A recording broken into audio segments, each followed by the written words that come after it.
Hello, welcome to today's video. We're going a bit off the normal path in that we're not reviewing any food at all today in this video. What we're going to do instead is we are going to review a mixer. Now this might sound a bit strange, a bit odd, a bit weird, but I was able to get my hands on this and it is a piece of history. For anybody who does a lot within the kitchen, you'll know that there are certain pieces of equipment that when you get your hands on them, you're just like, this just oozes history. Now it may not be like a medieval thing or anything like that, but it is a classic, a design classic that is just stuck. So we'll do the quick review on this, and then we will be back to doing the food reviews again within our other videos. So this here is the Kenwood A701. There is another type that looks the same but is slightly smaller called the A701A that was also made for longer as well. This one was made by Kenwood in the UK over 3 years, 1960, 1961 and 1962. That is it, and it's lasted that long. So that means that this one here now could be anything up to 57 years old, which when you have a think about what you've got within your kitchen now, how much of that is going to still be going in another 57 years time. And I know within my kitchen there isn't very much at all, so it is a classic, it's an icon. So we're going to have a quick look over it whilst we still got it here. So the first thing that you can see with this is that it's got the arm over the top with the mixer, the little dial to turn it round and adjust it, and a button down there for the release. So if we release it, it pops up like that. Now it is an old girl, remember that with anything we're doing with this review. It hasn't been through any kind of like a service or anything else like that. This is how I picked it up, how I got it. So the first thing is the bowl. This bowl here, it actually locks in on the bottom. So you twist it and lift it off.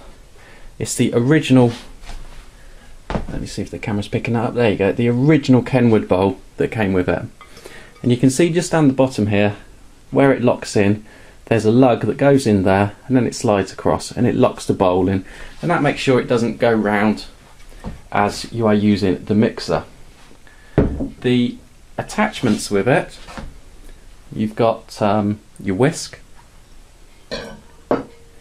your hook, and what I have been told is the mincer, although I'm not 100% sure on that, it could be wrong. And what they do is they go up into this orbital one up here, and what that actually does is, as well as spinning around and around like a normal mixer would, it also goes on an orbit as well. So when I turn it on, you'll be able to see that it's actually spinning twice, a little bit like a fairground ride. It's good fun. So to get these in and out, you turn around this little piece at the top here, and then they just pull out like that. So if we put the hook in, so what we do is we twist it, there's a hole underneath there, it slides in, and then it's locked in place. Now there are times where you will put them in and they won't go in all the way, so what you do is you just turn them round, and what you're aiming to do there is to locate that slot within the top to the motor itself, so it's locked in place and it isn't going anywhere. We just take that one out, and the one I'll show you it working with is this one here. Just put that in. Placing those out the way, if we turn her around,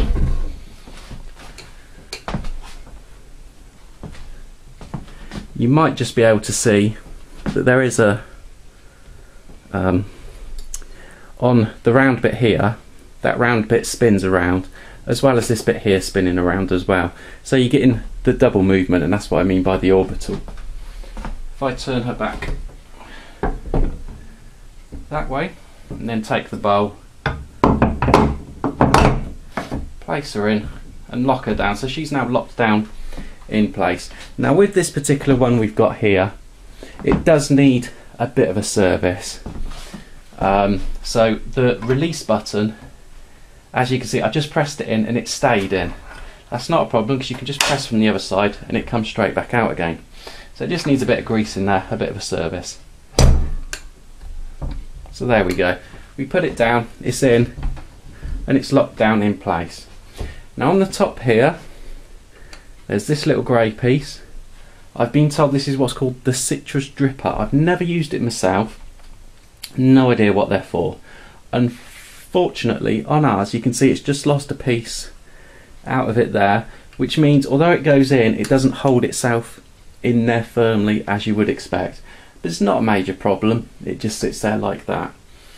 This piece here, this grey piece at the back, that's where you would add on any kind of like attachments, if you had a blender or anything like that.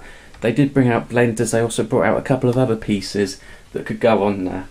And the way how you get in there is there's a little white handle. I just turn her around a bit. There you go. See, there's a little white handle there. That just slides across, and then you're able to lift it off. Straight off the top, you can see it's got two locking nugs, and as you turn it round, they will lock it into place.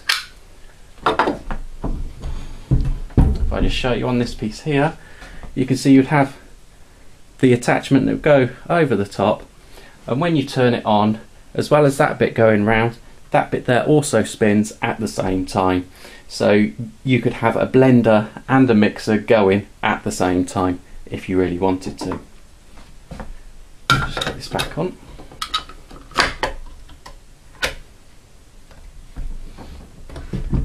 So there we go. That is the Kenwood mixer.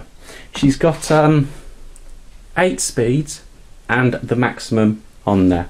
If I'm just about to turn her on, it will be a bit loud, so I won't talk. So let's just have a look and see.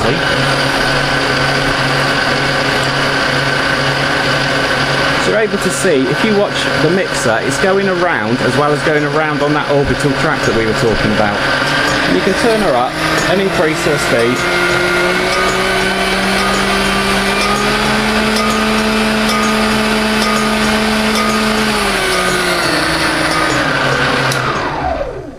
There we go. Now she does sound a little bit like a jet engine as you turn her up and keep her going even more. I just think it is an absolute design classic. It is a great piece of equipment, and if I could keep her, I would keep her. But unfortunately, I've been told I have to let her go, and she's off to a new home first thing tomorrow morning. Right, I hope you've liked this video. Leave us a comment down below. Let us know what you think of these. Have you ever had one at home? Did your mum have one? How many birthday cakes have you seen made on one of these? I know I've seen quite a few made on them. They are great pieces of kit. I love them. Leave us a comment, leave us a like, and hit that subscribe button, and we will see you in the next video when we will be doing gluten-free food. Many thanks.